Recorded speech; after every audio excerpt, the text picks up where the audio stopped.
इसके लिए भक्त को कर्म वलय से बाहर निकाल कर, भक्त को कर्म वलय से बाहर निकाल कर उसे गुरु वलय में धारण कराना होता है। वैसे ही जो सेवा सूचित की जाती है वह करना भक्त के लिए मुमकिन है या नहीं, भक्त के लिए, आने वाले भक्त के लिए मुमकिन है या नहीं है, इसका विचार करना भी साधक का प्रथम कर्तव्य है, साधक का प्रथम कर्तव्य है। वरना आने वाले भक्त को कितना लाभ होगा इसकी कोई साक्षी नहीं है। कार्यकेंद्र पर ये कार्यकेंद्र जो है आज दुनिया के, आप लोगों से एक सवाल करना है। एक वेबसाइट शुरू करिए 1 साल से, www.cycle@gmail.com है,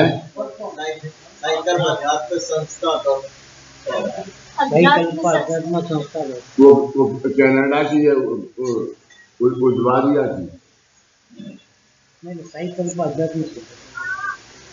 साइकिल पर ध्यान संस्था, हाँ हाँ, उसी के लिए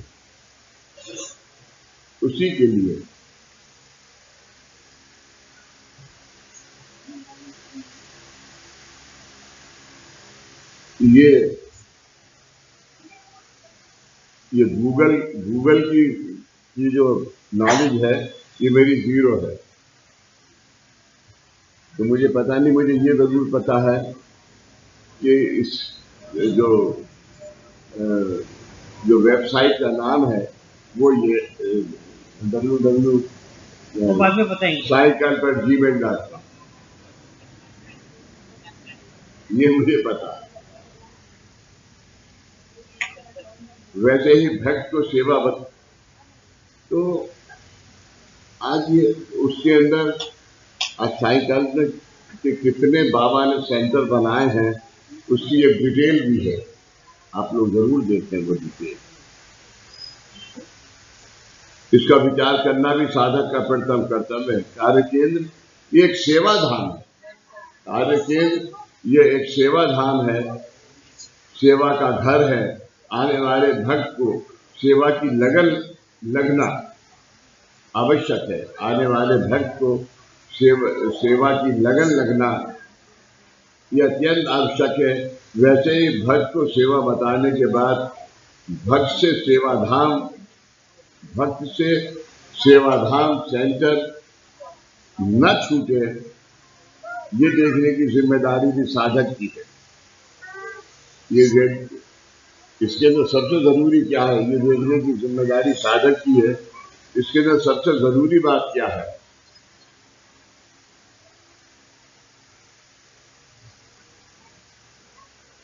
अहंकार नहीं।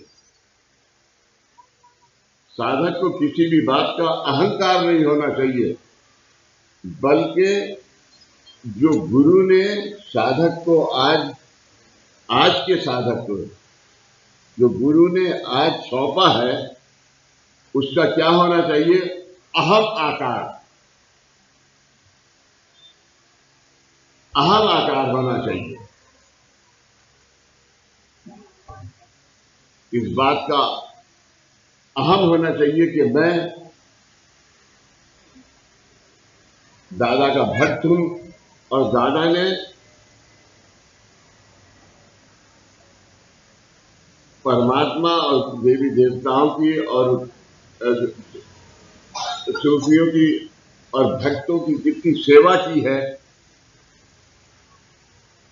उससे पीछे हटना नहीं चाहिए।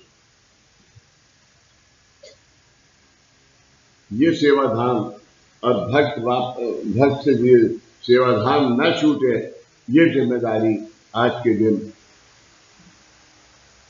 सेवक की, साधक की।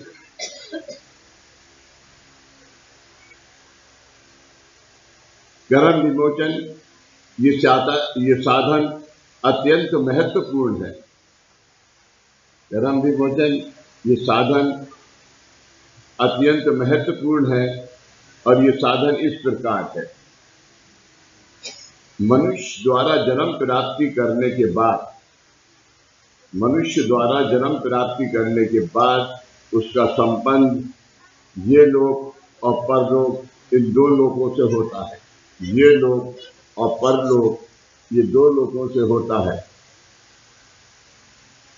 आज जो हम साधना करते हैं और जो कार्य करते हैं,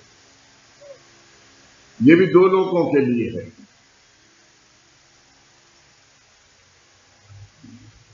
जब दादा ने कारण दीक्षा दी, तो दादा ने सोचा कि चलो ऊपर जाके देखते हैं कि परलोक में लोगों का क्या हाल है, उनको कैसा लग रहा है। तो लोगों ने, वहां की आत्माओं ने दादा से कहा कि ये आपने बहुत ही उच्चतर काम किया है, लेकिन हम लोग भी इसके लिए यहाँ बैठे हुए हैं और वे इंतजार कर रहे हैं कि हमें भी कोई ये साधन हमारे साथ भी हो। तो हमें नीचे आने की इच्छा नहीं है कि हम आए, लेकिन हम दूसरे परलोक में कम से कम जो काम आप धरती पे आप कर रहे हैं बाबा का, वो काम हम यहाँ तो कर सकते हैं। यानी हम दूसरे लोग के जो आदमी है उन्हें तीसरे लोक में तो भेज सकते हैं, तो फिर सूरज से वो नीचे से भू भुवा सुबह जना तपा, इससे एक सब लोगों से ऊपर जाते जाएंगे लोग। मनुष्य के जन्म लेने के पहले आत्मा और कर्म परलोक में होते हैं। मनुष्य के जन्म लेने से पहले आत्मा और कर्म परलोक में होते हैं।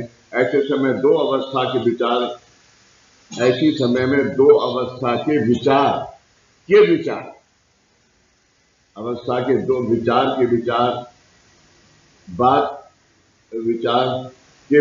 के बाद जन्म प्राप्ति होती है। प्रथम अवस्था में आत्मा को जन्म प्राप्त करने की इच्छा होती है, इच्छा वासना, और दूसरी अवस्था में गत कर्मों की, पिछले जन्मों की कर्मों की वासनाओं के कारण, इच्छा अनुवासना। बार जन्म ऐसा होता है कि जो इच्छा और वासना दोनों के साथ होता है, वो बुरा, सबसे बुरा।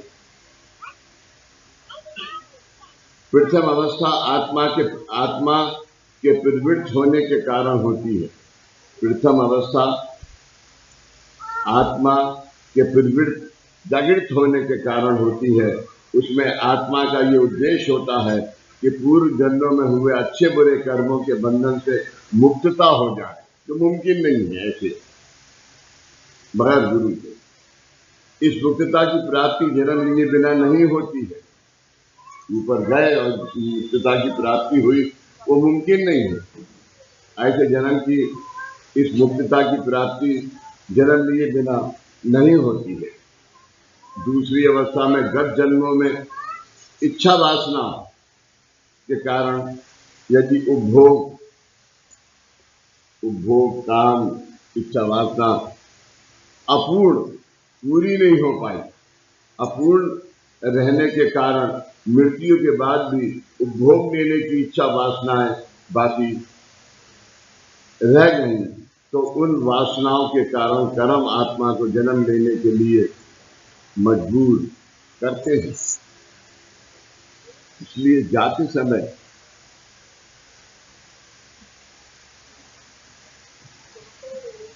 अपने परिवार से भी लगाव नहीं होना चाहिए, अटैचमेंट।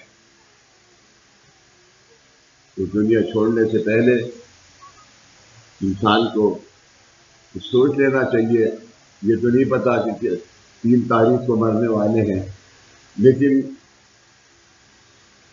अब बुढ़े हो गए तो कहीं तो जाना ही है, लिहाजा उसको इच्छा वासनाओं को कम करना चाहिए।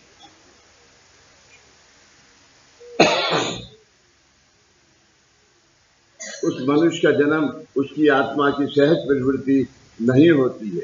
जब आत्मा को परलोक के ये लोक में आना होता है, जब आत्मा को परलोक से ये लोक में आना होता है, तब उसे 3 ऋणानु बंधों का संबंध जोड़ लेना आवश्यक है। तीन ऋणानुबंध का संबंध जोड़ लेना आवश्यक है। और ये तीन ऋणानुबंध जुड़े बगैर वे कर्म जन्म का कार्य नहीं कर सकते। इन तीन ऋणानुबंध के जुड़े बिना वो तीन कर्म का कार्य नहीं कर सकता। इन तीन ऋणानुबंधों में प्रथम संबंध मातृपितृ ऋणानुबंध। मातृपितृ ऋणानुबंध माता पिता से जुड़ना आवश्यक है, क्योंकि जन्म प्राप्ति के लिए माता पिता के माध्यम की आवश्यकता है। जन्म प्राप्ति के लिए माता पिता की आवश्यकता है। जन्म के समय देह का मतलब काया वाचा मन या पिंड, इसकी धारणा होते समय जो संस्कार होंगे उन पर कर्म का कार्य निर्भर होता है। उसमें कर्म का कार्य निर्भर होता है। आज के दिन कितने छोटे छोटे जो साधन दादा ने और कितने इम्पोर्टेंट अगले जन्मों के लिए हैं। आज बच्चे का जन्म है तो 3 महीने के बाद कम से कम 3 संवेदना तो दो। तो संवेदना से उसी वक्त से शुरू हो जाए, गुरु वाले उसी वक्त से शुरू हो जाए। इस प्रकार जन्म की धारणा मातृपितृ ऋणानुबंध से जुड़ जाती है। जन्म की धारणा मातृपितृ ऋणानुबंध से जुड़ जाती है। मातृपितृ ऋणानुबंध के बाद इस जगत में जन्म देने वाले माता पिता के जो आत्म स्वीकीय रिश्तेदार होते हैं, माता पिता इस जन्म के, पिछले जन्म के तो तुम लेके आ रहे हो, लेकिन इस जन्म के जो रिश्तेदार होते हैं उनका संबंध भी अनजाने और अनचाहे जुड़ जाता है। तुम नहीं भी चाहो तो वो जुड़ जाता है। चाचा चाचा, मामा मामी और रिश्तेदार, इन सबका जुड़ जाता है। इनको शास्त्रों में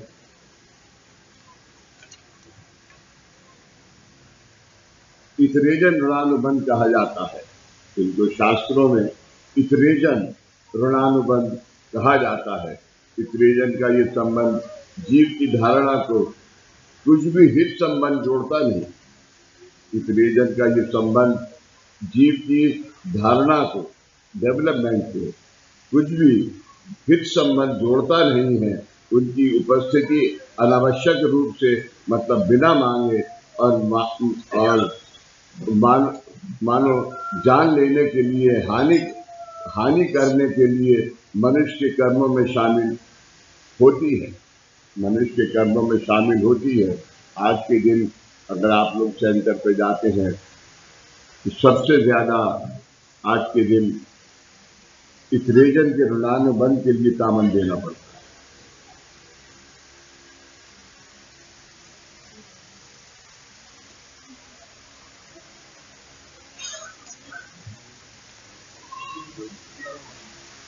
पूर्व कर्म ये काया वाचा मन से घटित हुआ होता है।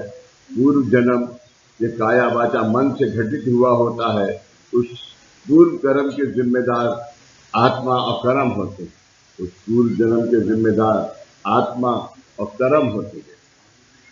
और इन दोनों की उपस्थिति ये जन्म में आवश्यक होती है। और इन दोनों की उपस्थिति ये जन्म में आवश्यक होती है। परमात्मपित और इतरेजन ये दो ऋणानुबंध जन्म प्राप्ति के समय कर्म के रूप में मनुष्य के कर्म में शामिल नहीं होते। मनुष्य के कर्म में शामिल नहीं होते। इसलिए जन्म कर्म के अनुसार व्यतीत होते समय, इसलिए ये जन्म कर्म के अनुसार व्यतीत होते समय कर्म इस अवस्था में ना होने के कारण मातृपित और इतरेजन इन ऋणानुबंधों से उस कर्म के कार्य में अटकाव होता रहता है। कर्म के कार्य में अटकाव होता रहता है। अटकाव होता रहता है तथा जीवन में इन ऋणानुबंध की मदद होने की अपेक्षा इनसे अटकाव निर्माण होता रहता है, जो कि आजकल या दादा के जमाने से ये साक्षात देखने को मिलता है। मनुष्य के कर्म में प्रतिबंध होता है, मनुष्य के कर्म में हर चीज का प्रतिबंध होता है। ये परमात्मा का असूल है। ये परमात्मा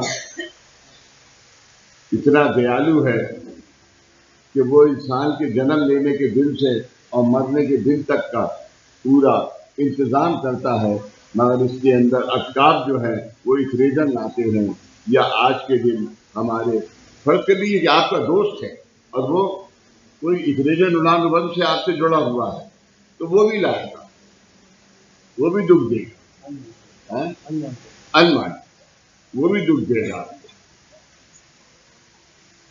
मनुष्य के कर्म में प्रतिबंध होता है, मतलब आत्मा को अपनी मुक्तता कर लेने के लिए आवश्यक कर्म होता है। इसी को कहते हैं कि एक पूर्ण कर्म भी हम लिया, और आज हम सबको बड़े गर्व के साथ में ये कहना चाहिए कि वो हमारा जो पूर्ण कर्म था, वो पूर्ण कर्म देख के बाबा ने हमें अपने पास बुलाया। हम बाबा के पास नहीं आए, हम बाबा के पास कोई नहीं आया, बल्कि एक बाबा ने हमें बुलाया है। ये इतना बड़ा उनका हमारे ऊपर उपकार है।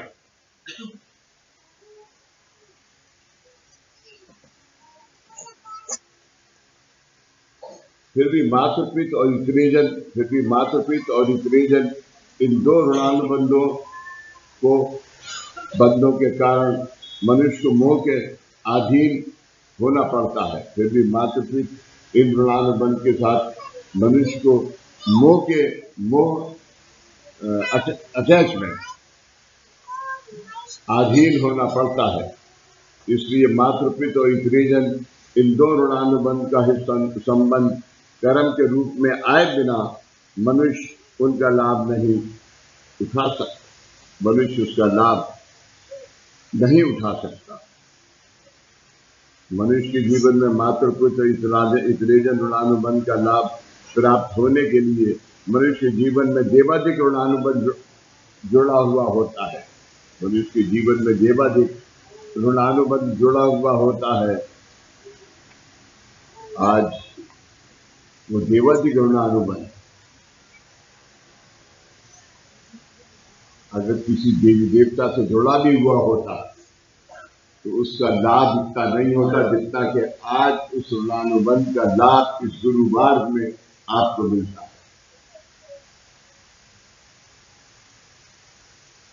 और आपके माध्यम से आपके इतरेजनों का भी आज के दिन लाभ होता है। अभी बाबा ने तामन देने की विधि भी थोड़ी बदल दी है।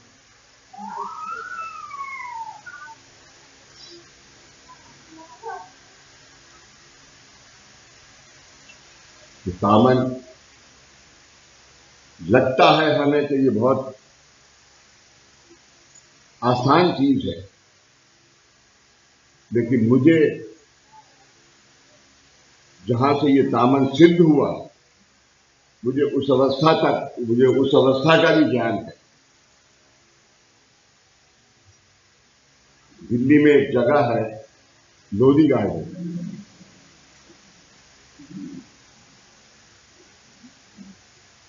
ये मेरे ख्याल से मैं आपको 74 और 75 के बीच की किसी वक्त की बात है। दादा ने मुझे शाम को बुलाया कि चलो लोधी गार्डन चलेंगे, और मेरा एक 555 का पैकेट ले लो पूरा, और माचिस ले लो। वो माचिस ले लिया और 555 का पूरा पैकेट ले लिया। ये बात किसी को नहीं पता होगी यार। और वो पैकेट लेने के बाद लोधी गार्डन पे उतरे और सिगरेट जलाया, फिर 2 कदम चले, फिर सिगरेट जलाया और उसे मार दिया। ऐसा करते करते करते करते करते करते शाम को 7 बजे तो मुझसे बोले चलो वापस चलो। गुलमोहर पार्क में हम सेंटर था, मिस्टर प्रभु, विंग कमांडर प्रभु थे, उनके घर के ऊपर। तो वहां पर जाते थे तो एक तो ये आपकी थाली होती है जिसमें आटा मारते, एक और गहरी होती है, क्या कहलाती थी? परात। मराठी में भी? तो फिर क्या फर्क हुआ? फर्क है नहीं।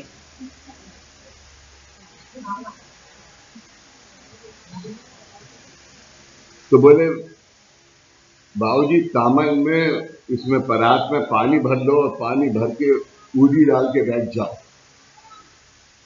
बैठ गया, मुझे पता नहीं नीचे क्या होगा, क्या भी होगा।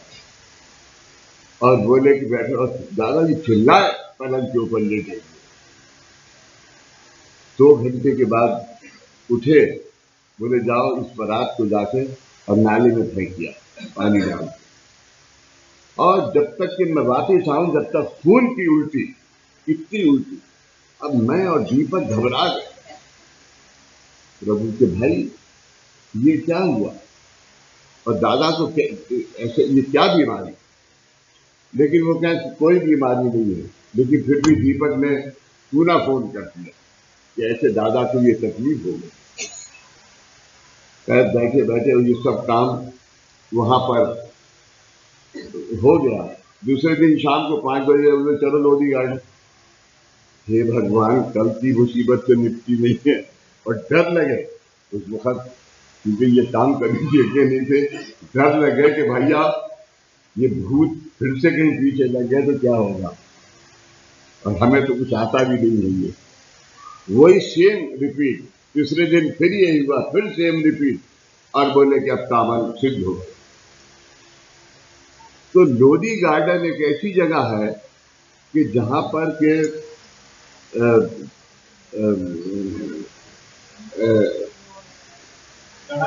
लड़ाई हुई थी, वार हुई थी।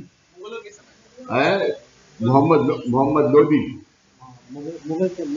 हाँ मुगल जनता, उसके तो वहां की जो आत्माएं थी वो दिल्ली और इसके चारों तरफ मंडाती थी। और आगरा, राजस्थान, इन सब जगह की आत्माएं आके वहां पर इकट्ठा हो गई। और उस दिन से ये तामन शुरू हुआ।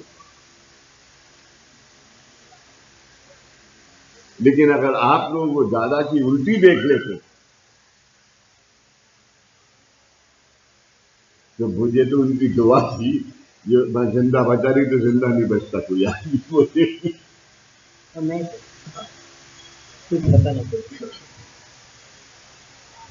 थर्मस में गर्म रखा हुआ है अंदर।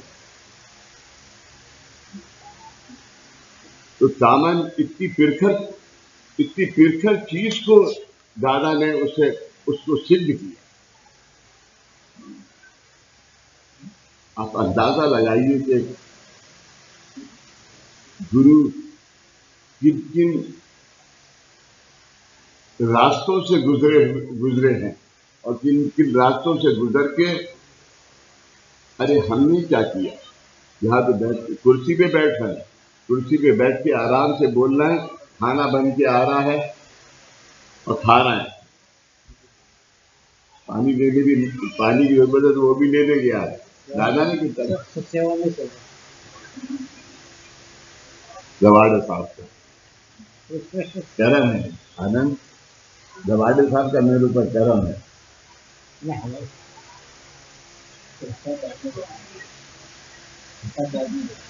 मनुष्य जीवन के मातृ ऋणानुबंध का लाभ प्राप्त होने के लिए मनुष्य के जीवन में देवादिक ऋणानुबंध जुड़ा हुआ है। देवादिक ऋणानुबंध में मनुष्य के घराने की जो कुल देवता हैं उनकी उपासना पूर्वापार पहले की पद्धति से की गई। अभी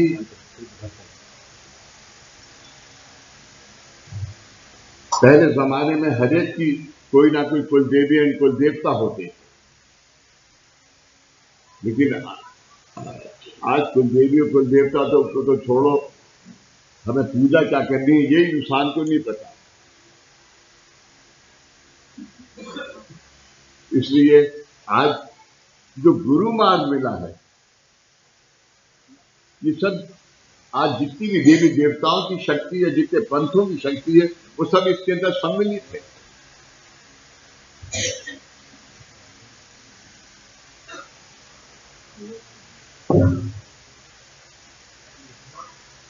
तो देवाधिक ऋणानुबंध के लिए आज के दिन एक साधन है, आप भी सब करते होंगे। साल में एक दफा कोई धन को लाचार को उपासना के लिए 150 रुपए निकालते होंगे। खत्म, पूरा हो गया ये।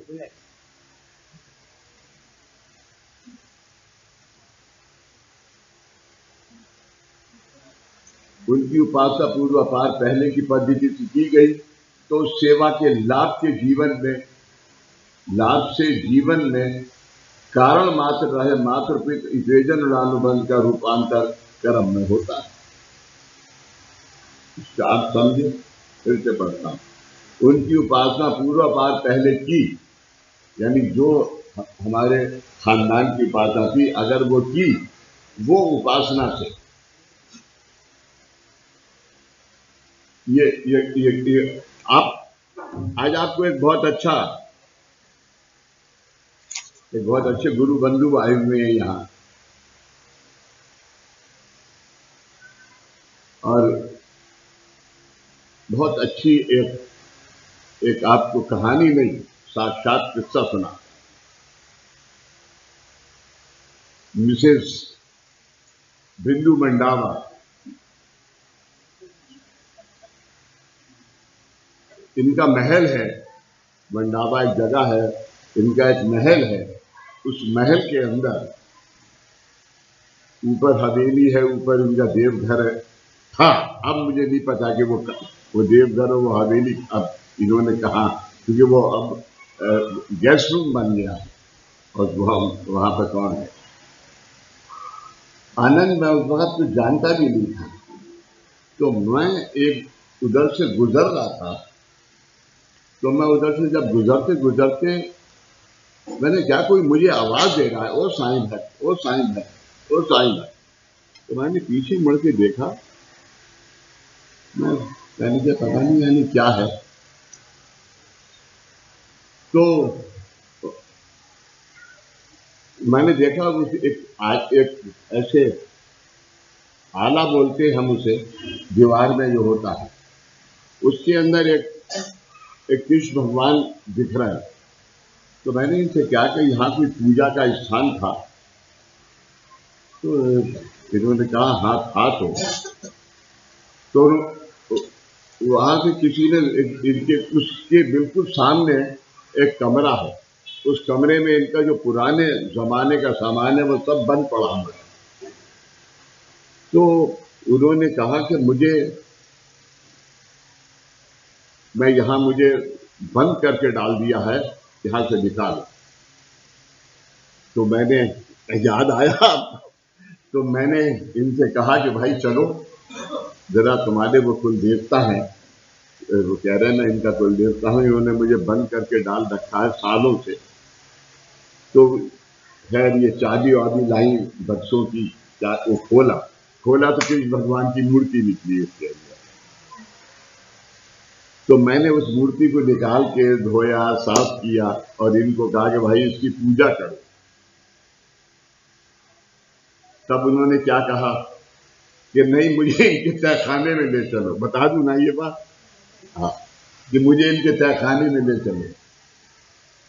तो अब मैं ये कहूं कि ये मुझे कमांड कौन कर रहा है। तो मैं इनके तहखाने में गया,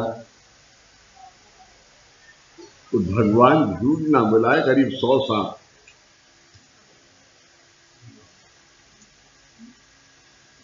तो पूरा खजाना इनका वहां रखा हुआ था, अब इन्होंने निकाल लिया होगा जरूर। तो मैंने इन्हें बताया कि इस खजाने को निकाल लो भाई, लेकिन मुझे नहीं दिया कुछ भी उसमें से।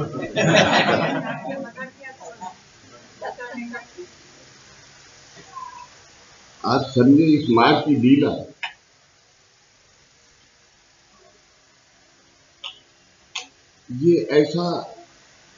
ये कहानी तुमने पढ़ी जरूर होगी, लेकिन ये कहानी गुरु ने साक्षात करी।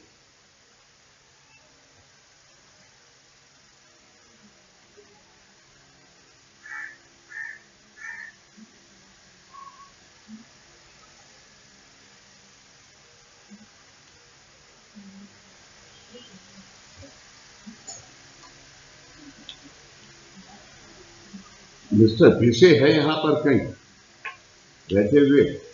हाँ, एक शेर सुनाता हूं तुम्हें, तुम्हारे मतलब का है। कौन कहता है जिस सजा है मुझको, कौन कहता है जिस सजा है मुझको, एक छोटा सा हल्का सा किरदार मिला है मुझको। किरदार समझ गए? तुम तो रोज करते हो टीवी के ऊपर, लोग ताली बजाते, हमारी किसी ने ताली नहीं बजाई।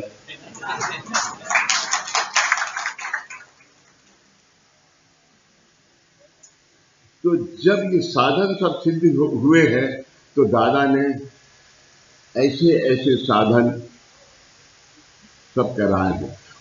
वो मूर्ति तो शायद तुम्हारी अब जयपुर की पूजा में है, और फिर मैंने जयपुर की पूजा में लाके, और आज इनके पतिदेव उसकी पूजा भी करते। देखो कितनी पुरानी बात याद आई है? कम से कम 30-35 साल पुरानी तो है।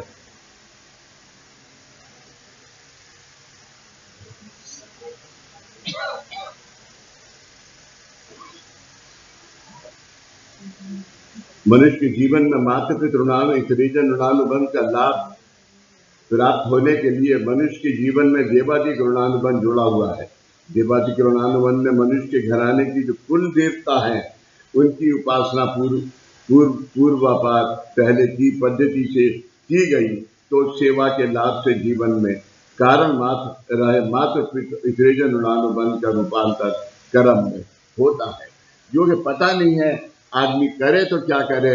इसलिए इसमें ना आदमी का दोष है और ना मेरे पिता, मेरे ग्रैंडफादर के ग्रैंडफादर ने ये पूजा दी थी, वो हो रही होता है। और कुल स्वामिनी कुलदेव का कार्य मनुष्य के जीवन में पिता के ऋणानुबंध जोड़ने के लिए कारण होता है। इसका ताला लगा दिया या अभी खोल देती हो कभी कभी? है दिवाली के दिन बस, हाँ वही करना, रखा रहने दो, कोई और युग आएगा तो वो खोल के देखेंगे क्या है। जोड़ने के लिए कारण होता है। शास्त्र अनुसार ऐसी योजना मनुष्य के जन्म के पहले ही की गई है। शास्त्र अनुसार इस ऐसे शास्त्र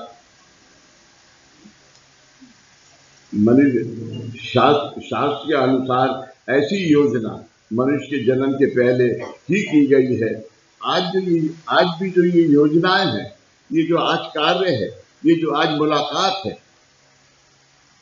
अब मैं पढ़ रहा हूं इस मुलाकात को, आप भी सुनना है, लेकिन कितने % धारणा होगी इसकी कोई साक्षी नहीं है। और ये पढ़ने वाले को और सुनने वाले को दोनों को इसका विचार भी नहीं करना चाहिए, क्योंकि ये धारणा किसको हो रही है? आत्मा। जन्म फिर से आत्मा ने देना।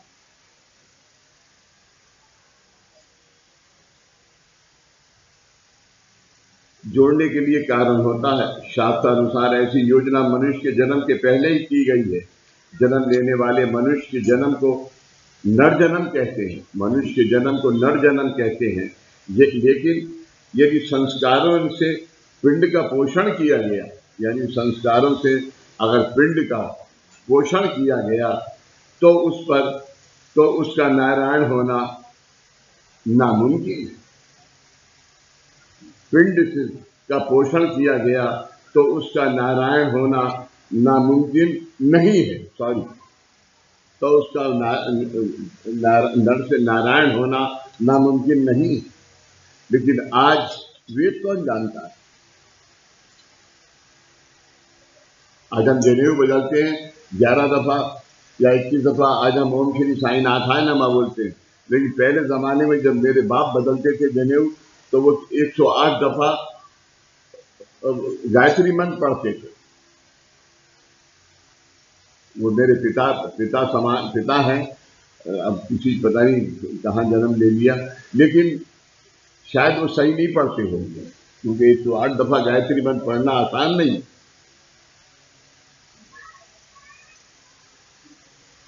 इसका प्रमाण यह है कि ईश्वर ने हमें जन्म देते समय हम पर जो इतने उपकार किए हैं कि अपने शरीर का निरीक्षण करने से ही हमें उसका पता चलता है। अपने शरीर का निरीक्षण करने से ही हमें उसका पता चलता है। आज हम ये कैसे पता लगाएं कि ये जो दादा ने ये बात आप निवेदन में लिखी है, इसका अर्थ ये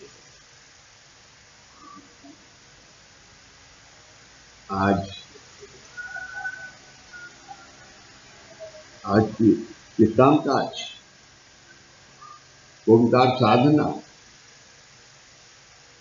इससे सब गुरु ने पहचाना है और आपको डेवलप किया है। आपको इसको बगैर बताए हुए कितना बड़ा गुरु का उपकार आपके ऊपर है। मैं शामिल हूं आप में। उस उपकार की वजह से आज आपको जो चाहिए, हम 100% नहीं तो 60 से 80% तो मिल ही जाता है।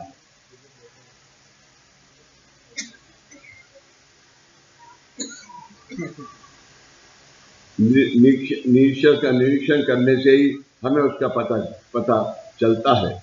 औरों को हमें उनका बोध करा देने की आवश्यकता नहीं है। औरों को उसका बोध करा देने की हमें आवश्यकता नहीं है। हमारे सिर से पांव तक जिन माध्यमों का हम अक्सर उपयोग करते रहते हैं, उन माध्यम के दो अंग हमारे बिना मांगे हमें ईश्वर ने दिए। ईश्वर ने कोई चीज ऐसी नहीं है कि जो अकेली पैदा होती हो। 2 हाथ हैं, 2 कान हैं, 2 नाक के भी 2 छेद हैं, सब कुछ 2 है। अगर स्त्री है तो पुरुष है, पुरुष है तो स्त्री है, माइनस है तो प्लस। उपयोग करते रहते हैं।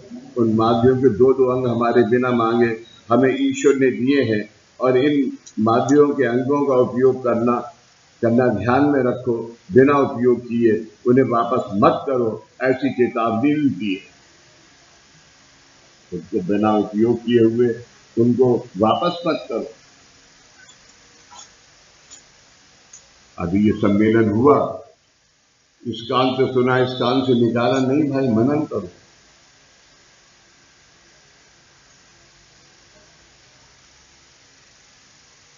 आज यहां कुछ आप लोग आए हो,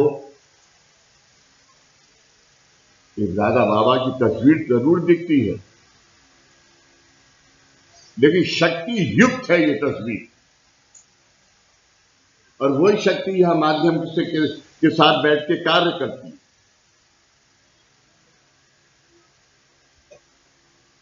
आज उससे अगर यहां से जाने के बाद उससे पूछो कि तुमने क्या बोला, उसे एक लफ्ज याद नहीं हो।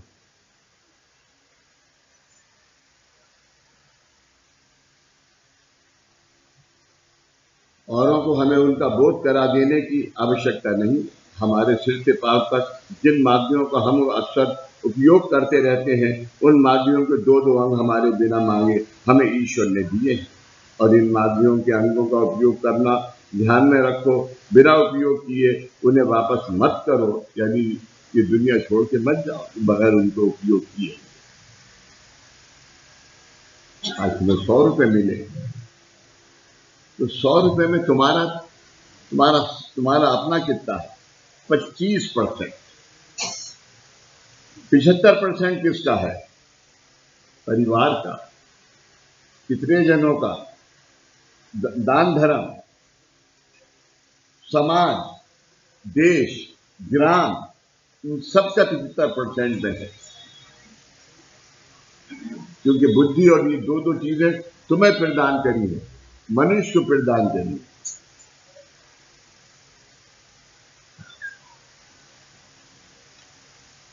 और इन माध्यमों के अंगों का उपयोग करना ध्यान में रखो। बिना उपयोग किए उन्हें वापस मत करो, ऐसी चेतावनी भी दी है। ईश्वर के दिए इन माध्यमों के अंगों में देह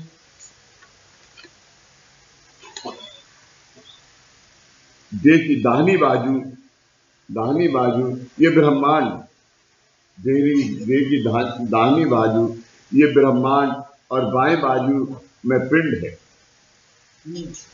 और बाएं बाजू में पिंड है, पिंड की है। और इन दोनों का पोषण होने के लिए अन्न नलिका और श्वसन नलिका एक जगह दी है, अन्न नलिका और श्वसन नलिका। इसलिए आपने देखा है कभी कभी आप खाना खाते हो तो फंदा लग जाता है, क्योंकि वो एक नाली से दूसरी नाली में गलती से चला जाता है। इसी का मतलब जो पिंड में है वही ब्रह्मांड में है, जो ब्रह्मांड में है वही पिंड में है। उसका आज प्रतीक शक्तिपीठ ये जमानों के बाद, सदियों के बाद, युगों के बाद गुरु महाराज ने सिद्ध करके स्थापित किया। इसके अंदर है सब वो शक्तियां शामिल हैं कि जो ये लोग अपरलोक में है। देह का पोषण अन्न नालिका द्वारा लिए अन्न और पानी से, और आत्मा का पोषण श्वसन नालिका द्वारा लिए वायु और आकाश तत्व से इस नैसर्गिक धर्म के अनुसार होता रहता है, नैसर्गिक धर्म के अनुसार होता रहता है। आज अगर ये श्वसन नालिका काम ना करे और ऑक्सीजन आपके पास ना जाए, आप खत्म हो जाए। ये चार तत्व जुड़ने से शरीर के मध्य भाग में, ये चार शब्द जुड़ने से शरीर के मध्य भाग में तेज प्रकट हो ऐसी धारणा है, तेज प्रकट हो ऐसी धारणा है। यानी तब नर से नारायण की ये क्रिया पूर्ण होती है। यानी तब, क्यों भाई मुझसे गलती हो गई, तब नर से नारायण की ये क्रिया पूर्ण होती है। लेकिन जन्म लेने के बाद हम इस तरह जीव का पालन पोषण नहीं करते हैं। जन्म लेने के बाद हम अपने आप का पालन पोषण इस तरह नहीं करते, बल्कि केवल पिंड का पालन पोषण करते रहते हैं। धरती का पालन पोषण क्या है? क्यों भाई इधर क्यों देख रहे? इच्छा बात खाना कि पिंड का पालन पोषण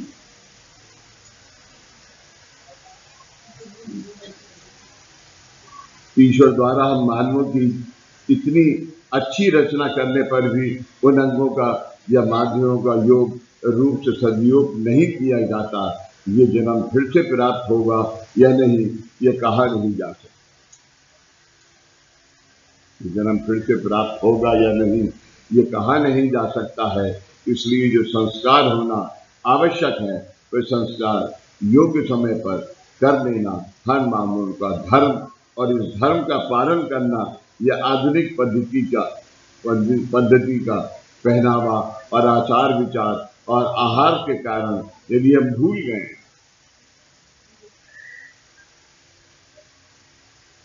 आजकल आप टीवी पे देखते होंगे, न्यूज चैनल क्या है, लड़ाई, पूरी लड़ाई होती रहती है। कोई नोटबंदी है, कोई लड़की का है, किसी की शादी नहीं हुई, किसी का पैसा मान लिया, यही सब। हर आदमी को पैसा कमाने की चिंता है।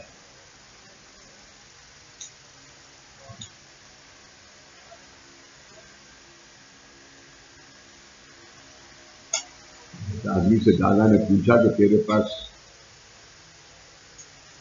तू जो सवाल लेके आया है, तूने कीड़ा लगाया है कि मुझे पैसे की कमी है,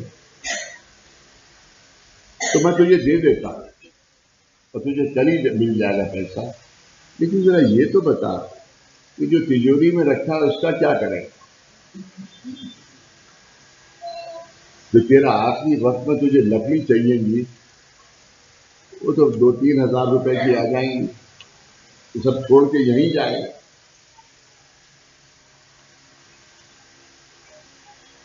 तो कम से कम भगवान के पास आके तो झूठ बंद हो।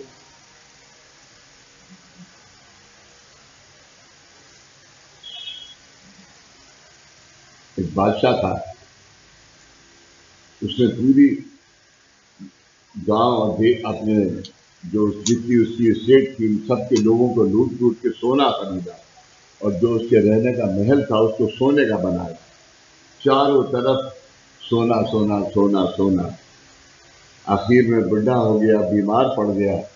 जब बीमार पड़ गया तो उसने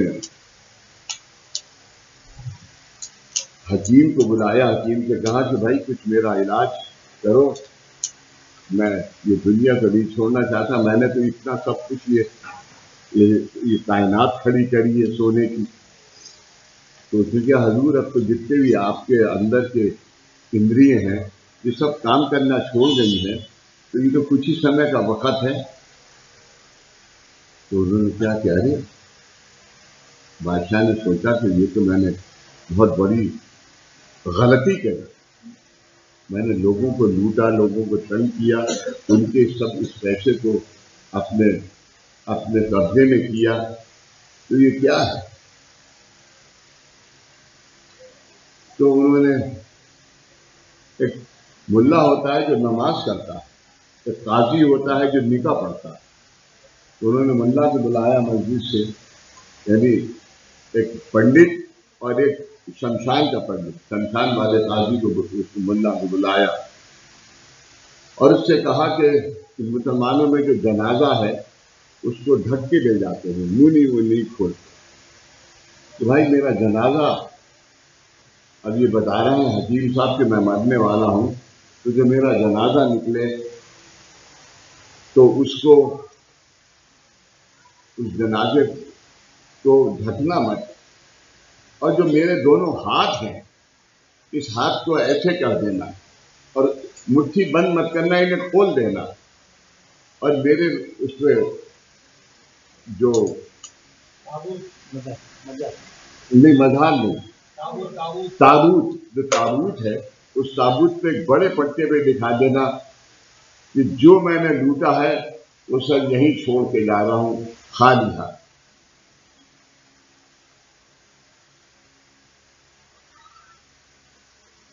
ऐसा एक मिसाल इस कलयुग में बादशाह, इस धरती के ऊपर ये जो है इस सब का कोई उपयोग नहीं।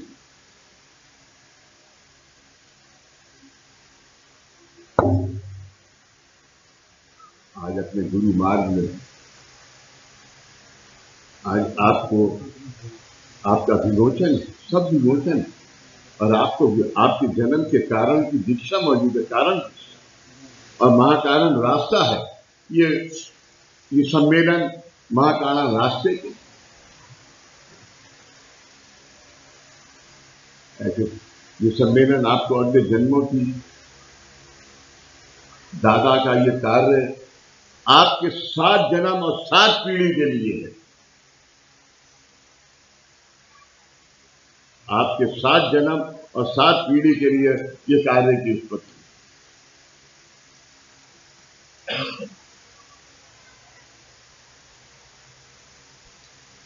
आपके बगैर मांगे हुए कि गुरु ने आपको प्रदान किया।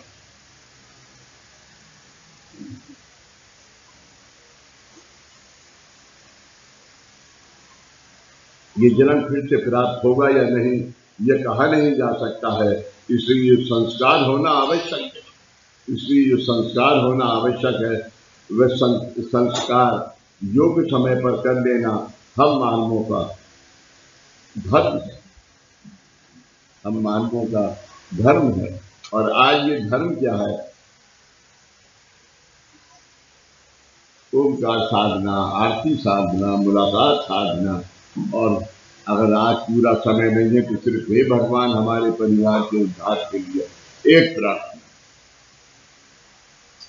इस प्रार्थना से बड़ी आज के दिन दुनिया में कोई पूजा नहीं है, कोई पूजा नहीं।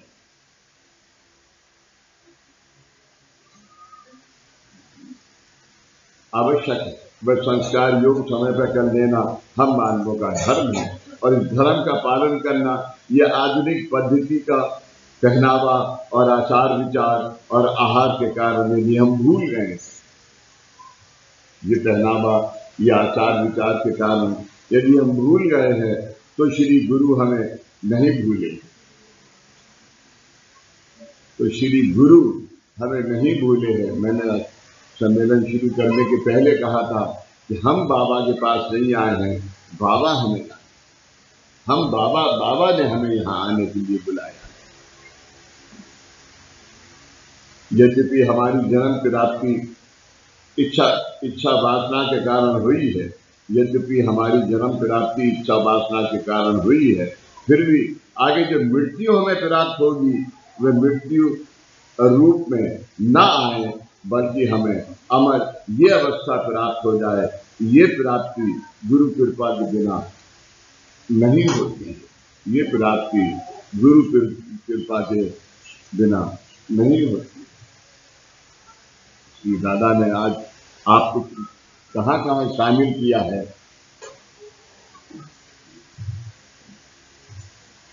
हम आए थे दादा के पास करम जन्म के पास, करम जन्म जी।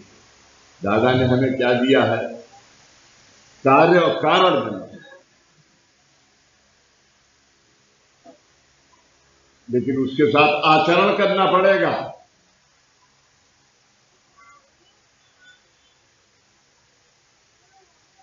गुरु ने तो थाली परोस के रख दी, आचरण करना अभी तुम्हारा कार्य, और ये कार्य समाज को और बच्चों को सिखाना उससे भी बड़ा कार्य है। ये सम्मेलन है,